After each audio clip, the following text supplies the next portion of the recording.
সেদিনকে কি হয়েছিল ঘটনাটা একটু প্রথম থেকে বলবেন আমাদের। একটা লোক এসে বলতেছে কি কেউ বাড়ি আসেন? তা আমি হুজুর বলতেছি দেখেন দিন কী এসেছে। তা যাই দেখে একটা লোক বলতেছে আমাদের দোকান থেকে রুটি নেছে। তা আমার কাছে হুজুর এসে বলতেছে তাহলে আমি মসজিদে গেলাম আর তুমি মেয়ের ওখানে যাও দেখি দেখি হয়েছে। তো উনি মসজিদে চলে গেল আর আমি সেই দোকানে গেলাম মেয়ের সাথে। মেয়ে এবার এই কলা বাগান পর্যন্ত এসেছে। মেয়ের সাথে তারপরে এরকম তারা বলতেছে কি দেখেন উনি আগের দিন রুটি নেছে তা কিছু বলি নাই, আজকে আবার এনেছে, যদি না বলে তাহলে কিরাম দেখা যায় আপনারা এরকম মানুষ। তখন আমি পার থেকে ওই একটা জুতো ছিল জুতো দিয়ে আজ থেকে দুটো বাড়ি মারিছি। বাড়ি মারার পরে ওর বাড়িতে নিয়ে আসছি, সে গোয়ালঘর পরিষ্কার করলে গরু খাতি গেলে আর আমি কাপড় চোপড়গুলো নিয়ে গোসলখানার দিকে গোসলখানার দিকে গোসল করতেছি। গোসল করে বাইরে এসেছি, তারপরে মেয়ে গুনগুন পরিষ্কার করা হয়ে গেছে। পরে ওর আব্বু এসে বলতেছে মাক্কো করে মানে মেয়ের খোঁজ নিছে। জি মেয়ের খোঁজ নিলে পরে আমি বলতেছি ছিল যাই দেখি, মানে এরকমভাবে বলতেছি। আর ও এসে দেখে নাই, ও কাছে আমি বাড়ি তো এসে পাইনি। তা আমি ওই ভিতরে মনে করেন কাপড় নিতে, তো ওখান থেকে দেখা যায় এটা কোন জায়গায় আসে বলার দিন। তখন গোসলখানায় ছিলি আর কাপড় নেটিলি কেন তখন ওই নিয়েছিলাম আমি ওই দড়ির পাড়ে। এবারে এই ঘটনা এসে এবার আব্বু বলে এদিক দিয়ে চলে গেল কত দূর, এই পাশটা এই পাশটা, তো এই পাশটা গেল না এই পাশটা গেলো তো বলবো কি। তো এবারে কে চলে গেল? আব্বু? ও আব্বু চলে গেলে কথাটা বলি। এবারে উনি বাড়ি এসে মেয়ের খোঁজ করেছেন? এই কথা বলি চলে গেল। আচ্ছা, আপনি মেয়েকে যখন ওই যে জুতো দিয়ে মারলেন এরপরে মেয়েকে আপনি সাথে করে বাড়ি নিয়ে আসছেন? বাড়ি নিয়ে আসছি, গোয়াল ঘর পরিষ্কার করেছি। মেয়ে নিজে গোয়ালঘর পরিষ্কার করেছে? জি। আচ্ছা, ওটা হচ্ছে বিকেলের দিকে, দুপুরের পরে? ওই সেই আসার পরে 3টার দিকে আসার পর। আচ্ছা, এবার সেই মেয়ে আসতেছে, আমি আর বাচ্চা খাইতেছি তো ছোটো কোলে বাচ্চা। আপনার বাচ্চা মোট কজন? 7টা, তার আলাদা দূরে চলে গেল এই আর 5টা আছে। 5 জন আছে। ছেলে মেয়ে কজন? ছেলে কজন মেয়ে? ওই একটা ছেলে আর এই 6টা মেয়ে। আচ্ছা, হ্যাঁ বল। এবার সেই মেয়ে আসতিস এদিক ওদিক দেখতেছি, মেয়ে আসতিস আসে না, মেয়ের খোঁজ করতেছে? জি। আমি আবার ওই বাচ্চা ওর আব্বু চলে যাওয়ার পরে বাচ্চা নিয়ে আবার একটু কাজ হয়েছিলাম। মাহমুদা কি আপনার মেজো মেয়ে? না বড় বড় মেয়ে। ছোটো মেয়েরা নিয়ে পিতার কাছে যেটা বলে। এবার একটু পরে উঠেছি, উঠে আসরে আজান দিয়েছে মানে বলছি তো এখন আপনি তাহলে গেল না, তাহলে সেই কি বর্মাগি বাড়ি গেল? আমাদের বান্ধবী বসে আত্মীয় আছে না, কোনো বান্ধবী বসে ওরা চলে গেল রাত্রি ওই যে একটা বাড়ি করেছে। তো মনের মধ্যে একটা বেশি একটা ধারণা আছে না। আর অনেক দিন দিয়ে তো পুকুরে গোসল করতে যায় না, মাঝে মধ্যে আগে যেতাম, এখন এই দাঁড়িয়ে এসে যেতাম না। তারপরে আসতিস আল্লাহ আসতিস ওদের চলে গেছে মসজিদে। এইবার আমি বলছি তাহলে কী হইল এখন তো খবর নেই, মোবাইল টাকাও নেই, তোর আব্বুর কাছে বারবার ফোন দিয়ে জানবো। এবার উনি ঈশান নামাজ পড়ে বাড়ি এসে ওই দিন আবার আসি বলতেছে আসি তোমার ডাকতেছে মেয়েকে। আমি তো মেয়েকে এখনই আসেন বসছে, তাহলে কনে গেল বর্মাগে বাড়ির দিকে গেল নাকি? আর সে বান্ধবী বসে ওর ওর বাড়ি গেল। তো এবার আসে এবার এই ছোটো বাচ্চাটা নিয়ে এইদিকে আবার আশেপাশে দেখতেছে লাইট মাইন, মানে এমনি আশেপাশে আমার একটা অপরাধ, আশেপাশে কেউ বাড়ি তদন্ত নিয়ে নি যে আমার মেয়েটা আপনার বাড়ি এসেছে কিনা, মানে চিল্লাচিল্লি করি না। 9:30 বেজে গেছে, উনি আইসে মসজিদে থেকে মান সম্মান ব্যাপার, মেয়ে বড়ো হয়ে গেছে, এখন 13 বছর হয়ে গেছে, এখন আমরা হুজুর পদ্মাখুশি করি, এখন ইমাম সাহেব এসব কিন্তু চিল্লাপাল্লা করি মানুষকে খারাপ মনে করবে। এবার চুপচাপ রয়েছে। আর আমার তো ঘুমাইছি না, আমি তো সারা বসে এসে চেয়ারে ওই পাকঘরে বসে বসে আল্লাহ বিল্লি করতেছি। আর একটু লাইট মেরে আর বলি তো দিদি আসে নাকি, আর আব্বু কাছে কান্নাকাটি করি না, আল্লাহ কাছে ক বসে যে আল্লাহ যেখানে থাকে সহি সালামত রাখে, আর আল্লাহ তুমি হেফাজতে রেখো, নাই মাহমুদাকে এনে দেবো। এবার আমার বোঝাচ্ছে। এবার ওই শিশু বাচ্চা সারাদিন দৌড়াদৌড়ি কিছু বুঝলি, রাত্রে কোথাও যায়নি খোঁজ নিতে। এবার ওই শিশু বাচ্চা নিয়ে ওই ফিটার দিলে ও একটু কাক ঘুমোতে নাইছে। আর আমি সে বিছনায় গেছি ঘুমাতে, তাও মনে করেন ঘুম আসতিস না। এবার কিছুক্ষণ পরে রাত 3টের দিকে আমি আবার কেমন যেন আমার বুকের মধ্যে জ্বলতে, আমি চিল্লাচ্ছি, জোরে জোরে কাঁদতেছি যে আল্লাহ কানে গেল তো এখনই আসলো না, আমার কোনো ক্ষতি হচ্ছে নাকি, মানে এরকম একটা মনের মধ্যে লাগতেছে স্যার। এবার সেই হোমওয়ার্ক করে কাঁদতেছে, আর ও আর আব্বু আমার সান্ত্বনা দিচ্ছে, দেখো মান সম্মানের ব্যাপার, মানুষ শুনলে কী করবে। আবার ওই বাড়ি মানুষটা আবার কিছুতে কিছু না হতে মানে উল্টোপাল্টা গালি গ্লাস করে, এই লজ্জাটা আর মনে করেন আমি একটা মহিলা বেশি করিনি। তারপরে থাকলো আল্লাহ সকাল হলো, আমি আবার সেই বর্মাগের দিকে খুঁজতে গেলাম যে মেয়েটা এসেছে নাকি। এদিকে পুকুরে এদিকে যায়নি, আবার হুজুর আবার মসজিদে নামাজ পড়ে আমার বলে ওই দিকে যাচ্ছে খুঁজতে। এইবার ওই আর এক খালাকে বাড়ি যে এ কথা সে কথা ওই বলে আমার সে কাকিদের ওখানে গেছি যে মেয়েরা এরকম ওখানে যাই মেয়েরা এসে ওনাদের তো বলতে এক মুঠো খানা খা পাবিনি, কান্নাকাটি করিস না। আমার সে বর্মাকে সান্ত্বনা দিচ্ছে, কান্নাকাটি করিস না, মেয়ে কোথায় আসে ওখানে যাবে, সম্মানের ব্যাপার, একটা মেয়ে বড় হয়ে গেছে, আমার মাঠে খারাপ ভাববে না। তা আমি এবার চুপ করে এসে এবার ভাত খাচ্ছে, কয়েকরকম গালে দিছি কি না, এমন সময় কে যে বলতে যে তোমার ছোটো মেয়ে পুকুরে পড়ে গেছে, পড়ে মরে গেছে। তা আমি তো ছোটো মেয়ে তো ঘুমাইছিল, তা ছোটো মেয়ে এইবার পদ্মে পদ্মে আসার সময় করছে তোমার সে বড়ো মেয়ে পাওয়া গেছে মুখের পুকুরে, চেয়ারম্যানকে পুকুরে। আসি দেখি আমার মেয়েটা সিঁড়ির ওপরে শোয়া রেখেছে, ওই আসি ওই অবস্থা, পায়জামা নেই, ওড়না নেই। এখন এই ঘটনা। আচ্ছা, আমরা যেটা জানতে চাচ্ছি আপনার কাছে, আমরা যেটা জানতে পারলাম পুলিশের মাধ্যমে, আপনার স্বামী ওই দিনকে পুলিশ যেটা আমাদেরকে বলেছে যে আপনার স্বামী আদালতে যেটা স্বীকারোক্তি দিয়েছে, মিথ্যে কথা। আমার স্বামী, আপনার স্বামী আদালতে কোনো স্বীকারোক্তি দেয়নি? আমার স্বামী তো ওখানে আমরা ওই দিনে আচ্ছা শুনেন, ঘটনাটা শুনেন। পুলিশের মাধ্যমে আমরা যেটা জানতে পারলাম যে আপনার স্বামী আদালতে স্বীকারোক্তি দিয়েছে যে যখন রুটি চুরির ঘটনা উনি শুনেছে, নামাজ পড়ে আসার পরে উনি মেয়েকে মারধর করেছে।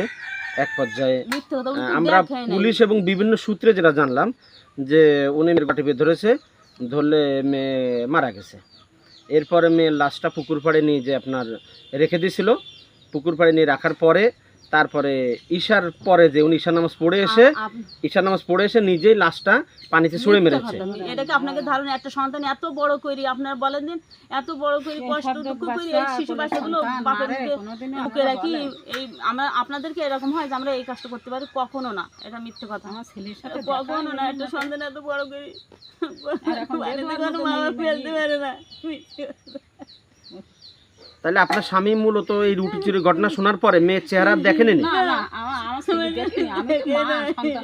আচ্ছা, আমরা জানতে চেয়েছিলাম, আমরা যেটা জানলাম যে তাহলে ওই মেয়ের পায়জামা খোলা ছিল কেন, এটা আমরা যখন প্রশ্ন করলাম তখন আমাদের কাছে উত্তর আসলো যে মেয়ের বাবা যখন মেয়ের পা ধরে যখন পানিতে ছুড়ে দিয়েছিল তখন পায়জামাটা ওনার হাতে খুলে আসছিল, এইবার পরে উনি পায়জামার উন্নাটা পানিতে ফেলে দিয়েছে। তাহলে তো যদি এটা হয়ে থাকে তাহলে তো আপনি জানার কথা ঘটনাটা। মেয়ে তো সব ড্রেস পরা ছিল, তারপরে পরে করে শুনলাম যে এটা পানি থেকে উঠাইছে, দেখলাম তো যে এক জায়গায় সে উন্নাটা আর সেই পায়জামাটা পেয়েছে। না, তাহলে যেটা আপনার স্বামী আদালতে স্বীকারোক্তি দিয়েছে যে তিনি মেয়েকে গলাটি মেরে ফেলেছেন রাগের বশে। মিথ্যে কথা, এটা বিশ্বাস করি না আমরা, কারণ আমার স্বামী তো এরকম না, আমার স্বামীর সাথে দেখা হয়নি, তো মারবে কিভাবে? ছোটগুলোর একটা মারামারি করতে লাগলে কিন্তু এখন মেয়ে বড় হয়ে গেছে, এখন একবার হারাম এটা মেয়ের গায়ে হাত দেওয়া। আচ্ছা, তাহলে আপনি কি মনে করেন এই বিষয়টা এই দিনে? আচ্ছা, আপনার স্বামীকে নিয়ে আপনি থানায় গিয়েছিলেন কবে? এই তো পরশুদিন গিয়েছিলেন, তাই না? আচ্ছা, কি থানায় কি কারণে গেছিলেন? থানায় ওনাকে যে স্যারেরা শুনবে, আমাদের তো নিয়ে গেছিল এর আগে 2 দিন আগে, যে স্যারেরা শুনবে কি। আপনি মামলা করেছিলেন, ধর্ষণ মামলা? হ্যাঁ, বাদী হয়েছিলাম আর উনি সেই মামলা রায়। আচ্ছা, আপনার স্বামী নাকি 3-4 দিন পলাতক ছিল? আচ্ছা, এই জি রাতে বলতেছে যে আমার তো থানা যেতে হবে না, তা আমি ভাবতেছি যে সকালবেলা উঠে খেজুর সবাই খাওয়ার পর বলতেছে তাহলে আমি মাছ আনতে যাচ্ছি, মাছ আনতে, তাই বলি সকালবেলা রওনা দিছে। আর মনে করেন 3-4 দিন 5 দিন, তা এখন এই একটাই অপরাধ তার, যে কেন সে আমাদের কাছে ফোন করে জানালো না যে সমস্যার জন্যই সে সরে যাক, কি তার মাথায় নাকি চাপ। এখন বলতেছে কালকে সকালবেলা আসছে বাসায়, আসি বলতেছে এরকম আমার উল্টো পাল্টা, মানে মাথার ভিতরে ব্রেনটা কাজ করতেছিল না, তা আমি একটু শরীরে দাঁড়াইছিলাম। তা আপনার ব্রেনটা কাজ করতে, আপনি তো আমি একটু ফোন করে জানতে হতো, কারণ এই বিপদ তো আপনি না সামনে থাকবেন, পাশে থাকবেন, পাশে থেকে স্যারেদের সাহায্য নেবেন। আমাদের তো পদে পদে অপরাধ হয়ে গেছে, তারপর আপনি সাহায্য নেবেন, তা আপনি শরীর দাঁড়ানোর কারণে তো আমাদের আরো বিপদ। আচ্ছা, তারপরে আপনারা যখন থানায় গেলেন, আপনি আপনার স্বামী সহ, তারপরে কি হয়েছিল? থানা যাওয়ার পরে স্যারে আমাদের সাথে কথা বলতেছে এরকম আমার কথা বলে বলতে তোমরা এক রুমে বসো, সবাই বসো। আমার ভাই বলতেছে তাহলে কি করব তো এবার আসর হয়ে গেল। তারপর বলতে তাহলে আপনি বোনেরে নিয়ে যান, ওনার কাছে শুনে তারপর আমরা কি করে জানাবান। আর আপনার স্বামী তখন কোথায় ছিল? ওই স্বামীরে ওই পুলিশি জিজ্ঞাসাবাদ করতেছিল দাঁড়ায়। তাহলে ওনাকে রেখে আপনারা চলে আসছিলেন বাড়ি? জি। আচ্ছা, আপনার স্বামী যে আদালতে জবানবন্দি দিয়েছে, মেয়ের হত্যার দায় স্বীকার করেছে, আপনি কি এগুলো শুনেছেন ঘটনাগুলো? না মিথ্যে কথা, আমরা তো জানি স্যারেরা শুনি আমাদের বলেছে শোনার পরে কী হয় আমরা জানাবো, তারও তো কিছু বলে নাই স্যারেরা আমাদের। আপনার স্বামী এখন কোথায়? এখন স্বামী তো হয়তো আমাদের মনে উপর না থাকলেও জেলার ওইদিকে তো শোনার জন্য নিয়ে গেছে স্যারেরা। এই ব্যাপারে আপনি কিছু জানেন? আপনি মামলার বাদী, এখন আপনার কিছু জানানো হয়নি? আমি কিছু এখনও জানি নাই, স্যারে বলল যে কী করা লাগে পরে জানা মানে। আচ্ছা আচ্ছা, সেদিনকে আপনার স্বামী বারবার বলছিল যে আমার মেয়ে সাঁতার জানে না, মেয়ে পানিতে পড়ে মারা গেছে হ্যাঁ, গোসল হ্যাঁ, করতে এসে, সাঁতার এই কথাগুলো জানে কেন না। বললো সেদিনকে? না, সে এই কথা বলতেছে যে মাঝে মধ্যে ওখানে গোসল করতে যায়, কিন্তু সে তো সাঁতার জানে না। আমাদের যদিও মেয়ে পানির দিকে যায় তবু আমাদের হাতটা ধরে রাখে, বলে আম্মা নিচে সাপ আছে, তারপরে মাছ আছে বড় বড়, কামড়াই দেবে না, এই কথাই বলে। আচ্ছা, আপনার মেয়ের লাশ তো পানিতে পাওয়া গেল, আপনারা খোঁজাখুঁজি পরও মেয়েকে পেলেন না, লাশ পেলেন, আপনার কি ধারণা আপনার মেয়ের কি হতে পারে, আপনার কি মনে হয়? এখন বড় মেয়ে কেউ বলতেছে ওখানে গিয়ে নাকি দেখিছে গোসল করতে গেছে। এখন আমরা যেটা দেখিনি চোখে, তো কি বলবো, সে গোসল করতে গেছে, এখন বলতেছে চেয়ারম্যানদের ওই পাশে কোন মেয়ে নাকি দেখেছে সেখানে ও গোসল ওই করতেছে। পাড়া দেখি না পুলিশের সাথে এখন বেরিল, কি বলবো বলেন, আমাদের এখন বলার কিছু নেই। মাছটা কই তাহলে আপনার স্বামী যে আদালতে মেয়েকে হত্যার দায় স্বীকার করেছে, আপনি আপনি এই ঘটনায় কি বলবেন? আপনার স্বামী কতটুকু দায়ী? এটা মিথ্যে কথা, আমার স্বামী তো দেখাই নাই সেদিন মেয়েটাকে, আমার ছেলে তা মারবে বললো। কিভাবে? দেখিনি তো, আর দেখা আচ্ছা, এখন একটা বিষয় আছে যে সে তো গোসল করতে যেয়ে মনে করেন ডুবে গেছে, তো তাই যদি হয় তাহলে যে ময়নাতদন্ত হয়েছে এই ময়নাতদন্তের রিপোর্টে এখানে ধর্ষণের আলামত পাওয়া গেছে, এই রিপোর্টটা দিল কেন? এখন এটা কি স্যারেরা জানে। এখন ময়নাতদন্ত রিপোর্টটা কি তাহলে ভুয়া ছিল নাকি ওটা আসলে কি বিষয়টা আপনারা কি জানেন? এখন এটা রিপোর্ট স্যারেরা জানে, এটা তো আমাদের শিওর এখনো দেয় নাই। আচ্ছা, আপনি তো মামলা করেছেন থানায় গত শুক্রবারে, আপনি বাদী হয়েছেন, আপনি মেয়ের মা শাহিনুর আক্তার, তো ওখানে তো মামলার কপিতে লেখা আছে যে আমার মেয়েটাকে এরকম কে বা কারা ধর্ষণ করে শ্বাসরোধে হত্যা করে লাশ পানিতে ফেলে দিয়েছে, এরকম লেখা আছে। তো ময়নাতদন্তের ব্যাপারে কি আপনি কিছু জানতে পেরেছেন, বা আপনি কোনো সূত্রে নিশ্চিত হতে পেরেছেন কেন যে আপনার মেয়ের পর নির্যাতন হয়েছিল, পাশবিক নির্যাতন এরকম? আল্লাহ আল্লাহ আল্লাহ, কি বলবো, আমার মাথার মধ্যে কাজ করতেছে, মানে কথা বলতে বলতে উল্টো পাল্টা বলি ফেলতেছি। কারণ ওই এদিক দিয়ে বাচ্চার অবস্থা, আবার এদিক দিয়ে শিশু বাচ্চা নিয়ে কী করবো, এই টেনশনে মাথার মধ্যে কোনো সময় খেলতেছি, কোনো সময় খেলতেছি না। তাহলে যেটা সর্বশেষ কথা, আপনার স্বামী আপনার মেয়েকে হত্যা করেন এটা আপনি বলছেন? জি, আমার স্বামী তো দেখাই নাই। আচ্ছা, আপনার স্বামী পলাতক ছিল কেন? ওই যে বললো যে আমার মাথার ভিতরে মানে ব্রেনতে কাজ করতেছিল না, তাই কয়েকদিন শরীরে দাঁড়াইছিলাম। আমার একটু পাশে নানা শ্বশুর ধরতেছে, আমি পাগল হয়ে যাওয়ার মতন, তাহলে বেরোতে কত কাজ করে, বেরোতে কত কাজ করে। আপনার ছেলে পলাতক ছিল কেন? ওই যে বললো, আমার সাথে বলিনি, আমার বৌমার সাথে বলে গেছে, আমি তো মা, আমার সাথে বলিনি। আমার ছেলে কত কষ্ট করে মানুষ করেছে, বাবা না স্বামী না থাকলে কষ্ট করতে হয় না, ছেলে কষ্ট করে মানুষ। ছেলে পলাতক ছিল কেন?